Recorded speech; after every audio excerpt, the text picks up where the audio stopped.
பாபா ஓர் கருணாலயம், பாதம்தான் கமலாலயம். பாபா ஓர் கருணாலயம், பாதம்தான் கமலாலயம்.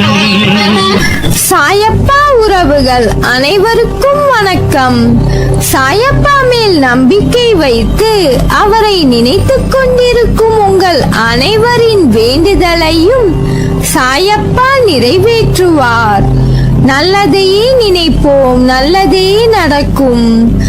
என்றும் சாயப்பாவின் அருள் உங்களுக்கு இருக்கும். நம் மனதிற்கு இதமான சாயப்பாவின் இன்றைய அருள்மொழியை கேட்போமா?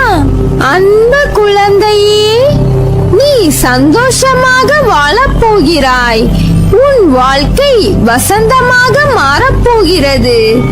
உன் வாழ்க்கையில் நன்மையே நடக்கும். நீ எதிர்பார்த்து காத்திருக்கும் நல்லது உனக்கு நடக்கப் போகிறது. உனக்கு தேவையான அனைத்தும் உன்னை வந்து சேரப்போகிறது. நீ எதிர்பார்த்து காத்திருந்த நல்லது நடக்கப் போகிறது.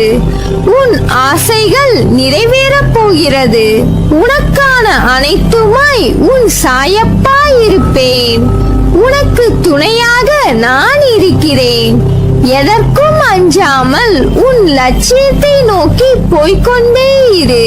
உனக்கான பாதையை நான் அமைத்துக் கொண்டிருக்கிறேன். அதில் உன்னை நான் வழிநடத்தி செல்வேன். நீ உன் கவலைகளையே நினைத்துக் கொண்டிருப்பதால் நான் கூறும் நல்லது உனக்கு கேட்பதில்லை. முதலில் உன் கவலைகளை என் பாதத்தில் சமர்ப்பித்து விடு. அவற்றை நான் பார்த்துக் கொள்கிறேன். நீ உனக்கு என்ன தேவையோ அதை மட்டும் நினைத்துக் கொண்டு உன் செயல்களை செய். மற்றதை நான் பார்த்துக் கொள்கிறேன். என் பக்தனுக்கு பொறுமையும் நம்பிக்கையும் மிகவும் அவசியம். நீ என் மீது நம்பிக்கை இழக்காமல் பொறுத்திரு. உனக்காக நான் உன் சுமைகளை தாங்கிக் கொண்டிருக்கிறேன். உன் ஆசைகள் எதுவாக இருந்தாலும் என்னிடம் சொல்லிவிடு. நான் அதை பூர்த்தி செய்வேன். உனக்கு பிறவியிலேயே உதவும் மனம் உண்டு. எப்போதும் ஓடிப்போய் உதவுவாய்.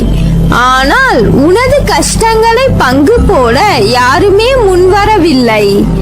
அப்படி இருந்த போதிலும் உனது எண்ணங்கள் மாறவில்லை. ஏனென்றால் ரசித்து வாழ்ந்து கொண்டிருக்கிறாய்.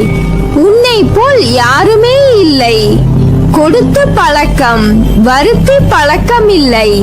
கடுமையான துன்பத்தில் கூட அனைத்தையும் தாங்கிக் கொள்ள நினைக்கும் உன் மனம். நான் இருக்கிறேன் என்று தைரியமாக முன்னின்று பேச துடிப்பாய். ஏன் இப்படி நீ துடிக்கிறாய்? நீ கடந்து வந்த பாதைகள் பல உண்டு.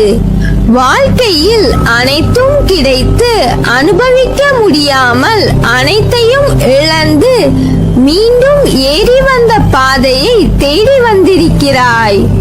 உனது விடாமுயற்சி, குறிக்கோள், இடைவிடாது நீ வினவும் என் நாமம், என்னை பற்றி முழுமையாக எடுத்துரைத்தல் என்று இப்படி செய்து கொண்டே இருக்கிறாய்.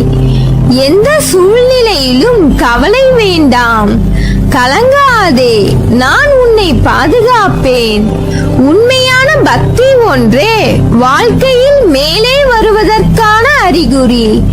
உனது பூர்வ ஜென்ம சாபக்கேடுகள் அனைத்தையும் இப்போது நான் விலக்கிவிட்டேன்.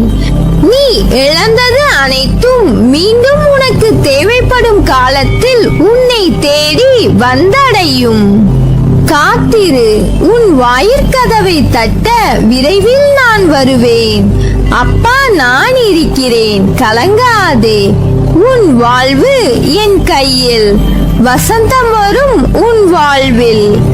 வாழ்க்கையில் குழப்பங்கள் இருக்கலாம், ஆனால் நீயோ வாழ்க்கை முழுவதுமே குழப்பங்கள் உள்ளதாய் மாற்றி உள்ளாயே. குழப்பங்களுக்கு உருவம் இருக்கிறது என்றால் அதற்கு உன்னையும் உன் சிந்தனையையும் கூறலாம். அது மிகையாகாது. முதலில் பதறுவதை நிறுத்து. இந்த பழமொழியை நீ அறிந்திருப்பாய்.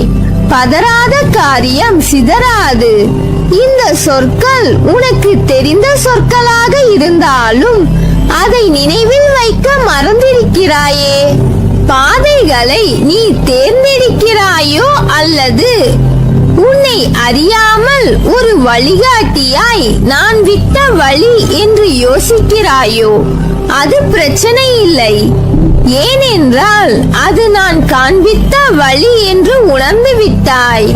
அப்படி இருக்கையில் காண்பித்த பாதையை பயனுள்ளதாய் ஆக்கிக்கொள். அவற்றில் உன் நிலை எப்படி இருக்க வேண்டும் என்று யோசித்துப் பார்.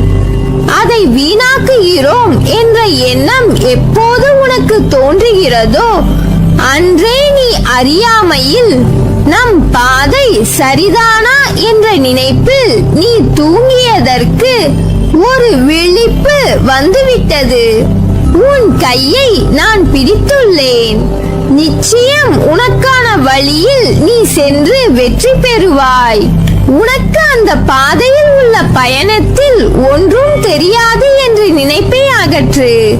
தெரியும் என்றும் என்னால் தெரிந்து கொள்ள முடியும் என்றும் நினை. நிச்சயம் நீ தெரிந்து கொள்வாய். தெரியாத விஷயங்கள் என ஒன்றும் இல்லை. நீ அதை தெரிந்து கொள்ள முன்வரவில்லை என்றுதான் அர்த்தம். நீ பயப்படாதே. உனக்கு நல்ல மனம் என்ற ஒன்று இருக்கிறது. நமக்கு நல்ல விஷயம் என ஒன்று நடக்காதா என்று உன் மனம் நினைப்பதால் தான் இந்த தேவையற்ற எண்ணங்கள். உன் வாழ்க்கை நிச்சயமாக மாறும் என்று நம்பு. உன் வாழ்க்கை கண்டிப்பாக நல்ல நிலைமைக்கு மாறும். என் அனுமதி இல்லாமல் உன்னை துன்புறுத்தி பார்க்க ஆசைப்படுவது என்னை துன்புறுத்தி பார்ப்பதற்கு சமம். நான் உன்னுடன் இருக்கையில் எதற்காகவும் கடுகளவு கூட ஒரு நாளும் கலங்காதே. அப்பா இருக்கிறேன். பொறுமையாக இரு. நான் இருக்கிறேன். என்னை நம்பி என்னிடத்தில் ஐக்கியமாகிவிடு. உனக்கு வேண்டியதை செய்ய உன் தந்தையாகிய நான் காத்திருக்கிறேன். யாருக்கு கஷ்டங்கள் இல்லை? யாருக்கு துன்பங்கள் இல்லை? சூழ்நிலைகளில் மாறுதல் ஏற்படும் போது நீ நெடுங்காலமாக விரும்பிய எண்ணங்கள் பல வருடங்கள் தள்ளி போகும் சூழ்நிலைக்கு தள்ளப்படுகிறது. ஏன்? எதனால்? எதற்காக? ஒரு மாற்றம் ஏற்படுவதற்காக. அதற்கு உன்னை தயார் செய்வதற்காக என்று அர்த்தம்.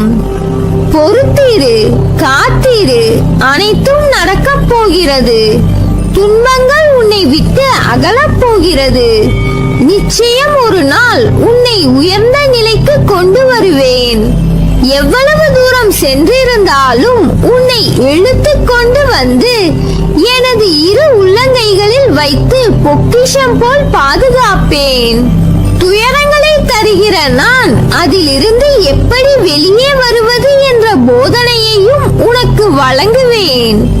நான் இருக்கிறேன் என்றும் உனக்காக. நீ செல்லும் இடமெல்லாம் நல்லதே நடக்கும்.